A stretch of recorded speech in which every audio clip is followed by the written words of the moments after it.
Morning sir. Sir morning sir. बोलिए।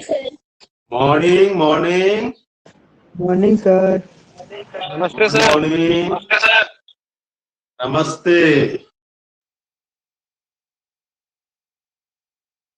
चलिए सभी जुड़ गए। प्रीति जुड़ गई रे। पानी गिर रहा है सर। पानी उधर रे। हम लोग का इधर गिर रहा है सर। ज्यादा की कम? एक बार दिया पूरा झाड़ के। हाँ गोडूम दे रहा है सर। हाँ, गोड्डा में भी दे रहा है। हाँ दे रहा है हल्का हल्का। गोड्डा में हल्का है कि ज्यादा है रे?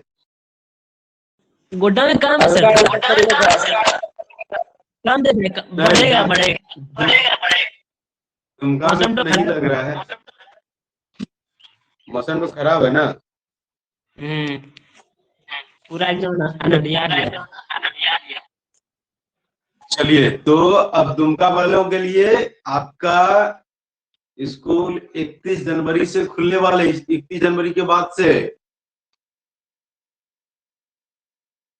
तो आप सब मेरे ख्याल से अब आ जाइए। मौसमी,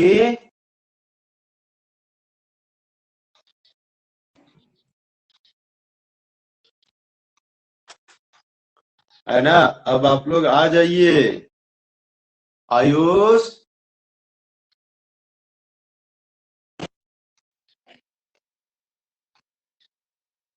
आने का मन नहीं है क्या?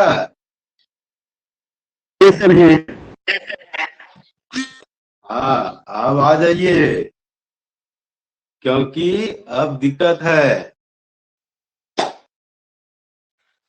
आप दुमका ले जाएंगे सर। कह रे? अब घरे पड़ेंगे, कुछ नहीं होने वाला, अब घरे मिल जाओ। दुमका में आना जरूरी है। दुमका में अभी बाकी है ना, अभी केमिस्ट्री भी क्लियर नहीं हुआ है अभी। और क्या कहते हैं, देखो ऑनलाइन जो पढ़ा रहे हैं अभी ना टीचर साहब, हाँ वो 3 महीना भर जैसे पढ़ा देगा, उसके बाद कोई नहीं पढ़ाएगा ऑनलाइन। क्योंकि फिर वो लोग ऑफलाइन में आ जाएगा, क्योंकि ऑफलाइन मतलब उसमें फिर आ जाएगा तो उसमें कुछ अलग रहता है ना। फिर ऑफलाइन में डूब जाएगा, फिर ऑनलाइन जो पढ़ रहा है, जो छुटा पड़ा है, तो कुछ नहीं कर पाएगा। समझ गया बात को? हाँ और अभी देखो, अभी टेस्ट लेगा, क्योंकि टर्म 2 वाला जो एग्जाम होगा ना, तो उसके लिए मतलब टेस्ट सब लेगा ना, तो टेस्ट से ही तो सबसे ज्यादा काम होता है। जो भी रहे 1.5 महीना 2 महीना, क्योंकि एग्जाम तो क्या कहते हैं फरवरी हो गया, मार्च अप्रैल के टाइम में ले लेगा, अप्रैल के टाइम में। सरस्वती पूजा के बाद देंगे। हाँ हाँ, सरस्वती पूजा के बाद ही। मतलब सरस्वती पूजा के मतलब 10 तारीख से तो फुल्ली हो ही गया कि ऑफलाइन रहेगा ही। लेकिन उसके बावजूद भी आप लोग आ जाइए, मेरे ख्याल से धीरे धीरे एडजस्ट हो जाइएगा। नहीं तो फिर सोचिएगा सरस्वती पूजा के बाद हम आएंगे, और उसके बाद फिर जाके आने के बाद फिर वो एडजस्ट करेंगे, तो फिर टाइम लग जाएगा। इसलिए जल्दी से जल्दी आप लोग आ जाइए, क्योंकि कल टीचर सबसे बात कर रहे थे हम लोग, तो सब वो टीचर तो 27 से शुरू कर रहे हैं।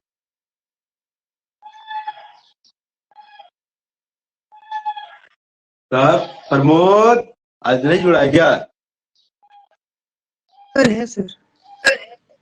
हाँ, तो क्या कहाँ है रे? सर दुमका में। हाँ, तुम तो घर में ही है ना? Yes sir. तो बढ़िया है। चलिए देखिए, अब हम लोग पढ़ाई का बात करें। हाँ, एक बात और बताना था। कल एक न्यूज बहुत वायरल हो रहा था।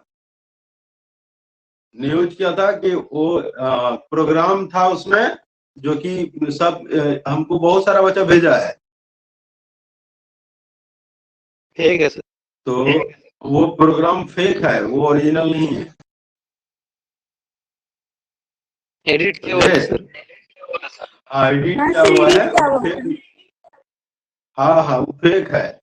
तो उस पर ध्यान नहीं दीजिए। आपका एग्जाम होने का जो रहेगा ना, वो एग्जाम आपका अप्रैल में होगा, वो आप जान लीजिए, ठीक है? मार्च में वो एग्जाम नहीं लेगा। आपका दोनों मिक्स रहेगा। आपका टर्म 1 टर्म 2 दोनों का क्वेश्चन, हाँ दोनों का क्वेश्चन रहेगा, एग्जाम लीजिए। किस तरह का क्वेश्चन रहेगा सर जब दोनों मिला? मतलब 35 ऑब्जेक्टिव कर देगा और 35 नंबर का सब्जेक्टिव कर देगा। अच्छा सर। समझे? हाँ सर। इसीलिए क्या कहते हैं, दूसरा नंबर, अभी लॉकडाउन का कोई फर्क नहीं है, बहुत जगह तो पढ़ाना लिखाना चालू कर दिया है। थोड़ा जब इतना देख रहा है कि इलेक्शन में इतना इतना भीड़ भड़का हो रहा है, तो पढ़ाई में थोड़ा कुछ बोल पाएगा,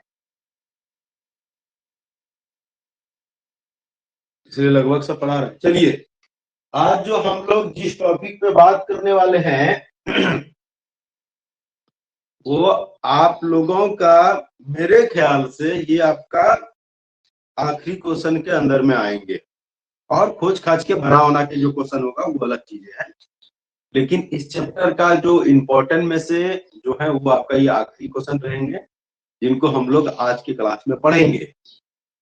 चलिए, कल का क्लास वाला नोट आप सब नोट कर लिए थे? नोट्स कल का नोट कर लिए थे आप लोग? हाँ सर। क्लास में हम लोग जो पढ़ने जा रहे हैं तो पहले इनका सवाल सुन लीजिए, किस तरह से एग्जाम में आएंगे। एग्जाम में आएंगे क्या, ये आता है, इंपॉर्टेंट है, आएगा, ये समझिए आपके एग्जाम में आएगा, मतलब है तो क्वेश्चन आप जरा ध्यान दीजिएगा, क्या कहते हैं। सवाल है, समष्टि क्या है, पॉपुलेशन क्या है, उसी में एस आकृति वक्र, बोले एस आकृति वक्र, उसी कहते हैं एस शेप्ड कर्व एवं जे शेप्ड कर्व। ध्यान दीजिएगा जरा क्या बोल रहे हैं, ये क्वेश्चन इंपॉर्टेंट है। हम बोले क्या, जो सवाल रहे आपका वो ये रहेगा कि समष्टि क्या है, उसी के साथ रहेगा जे शेप्ड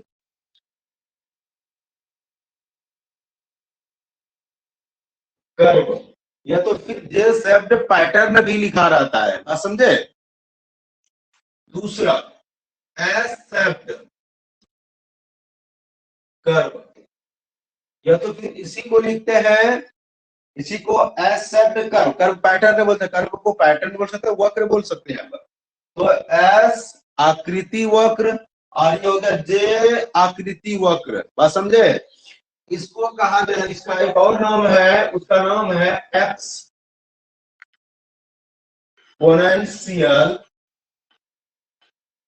और इसको कहते हैं एस शेप्ड कर्व को लॉजिस्टिक।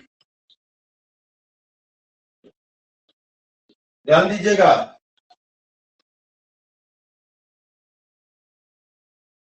हम आप लोगों को बोल रहे हैं, बोर्ड पे आप देख पा रहे हैं क्लियर?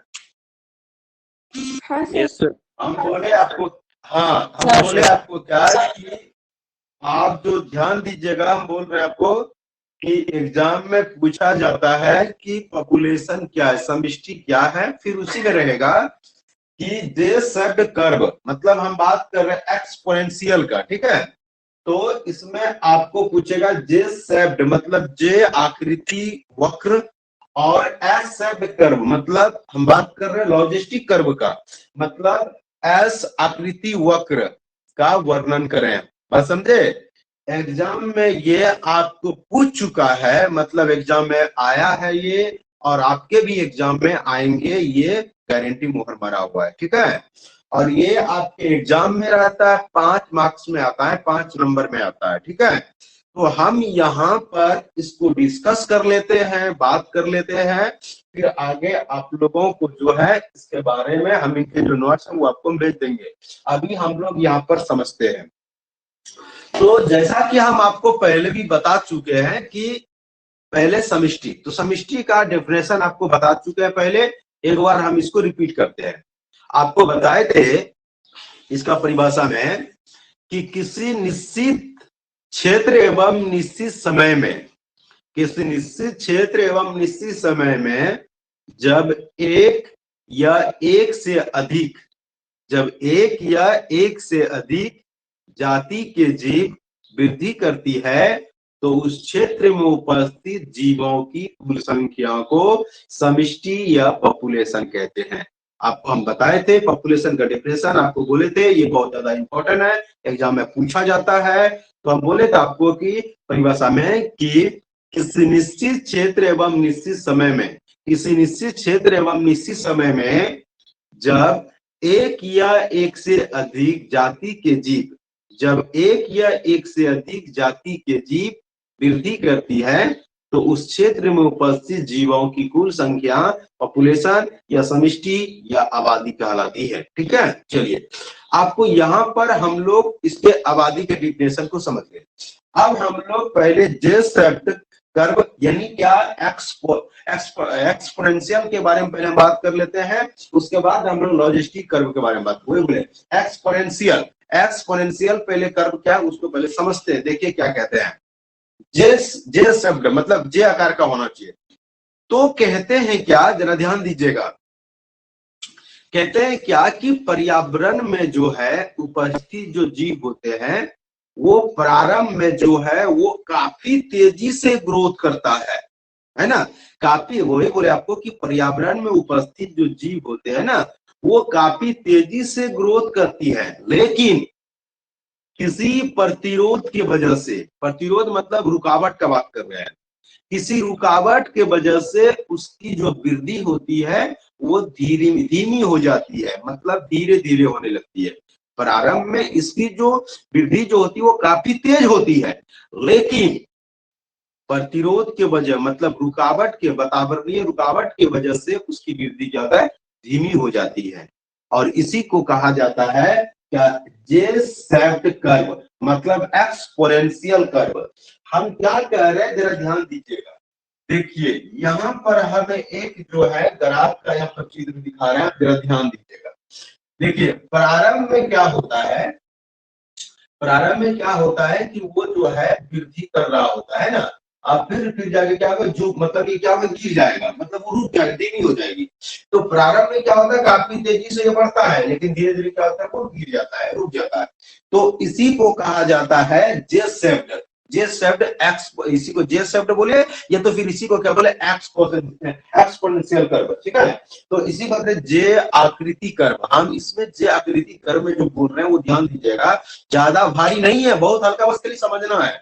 हम बोले क्या कि पर्यावरण में उपस्थित जो जीव होते हैं वो प्रारंभ में वो काफी तेजी से वृद्धि करती है, काफी तेजी से वृद्धि करती है, लेकिन वातावरणीय प्रतिरोध मतलब उसकी रुकावट के कारण क्या होती है, इसकी वृद्धि क्या होता है, रुक जाती है, इसकी वृद्धि धीरे धीमी हो जाती है, मतलब धीमी होते तो क्या होता है, वो रुक जाती है। और इसी को कहा जाता है जे-शेप्ड कर्व, मतलब प्रारंभ में तेज हुआ और आखिरकार में जाके धीमी हो गया, तो इसको क्या कहते हैं, जे-शेप्ड कर्व या तो उसी को एक्सपोनेंशियल कर्व कहते हैं। ठीक है, आपको हम बता दें इसको एक समीकरण से सूचित किया जाता है। हम आपको जो बता दें ये जो जे-शेप्ड जो है इसको एक समीकरण से सूचित किया जाता है। जे-शेप्ड को जो है यानी एक्सपोनेंशियल को एक जो है समीकरण से, तो क्या समीकरण से, तो dn/dt बराबर rn। ध्यान दीजिएगा यहाँ पर जो है क्या बोले, dn/dt बराबर क्या बोले, rn।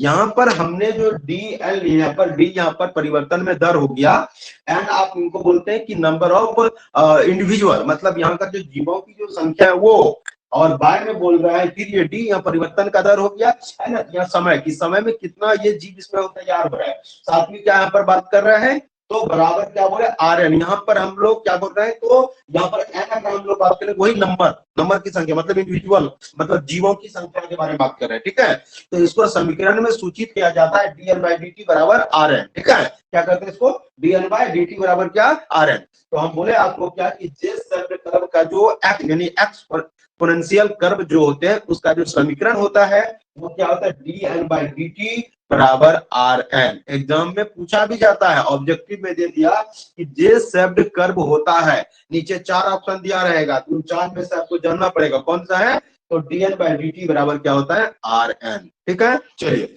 अब हम लोग जो बात करेंगे दूसरा एस-शेप्ड का, हम लोग बात कर रहे हैं एस-शेप्ड। कर्व, जिसको हम लोग क्या बोलते हैं,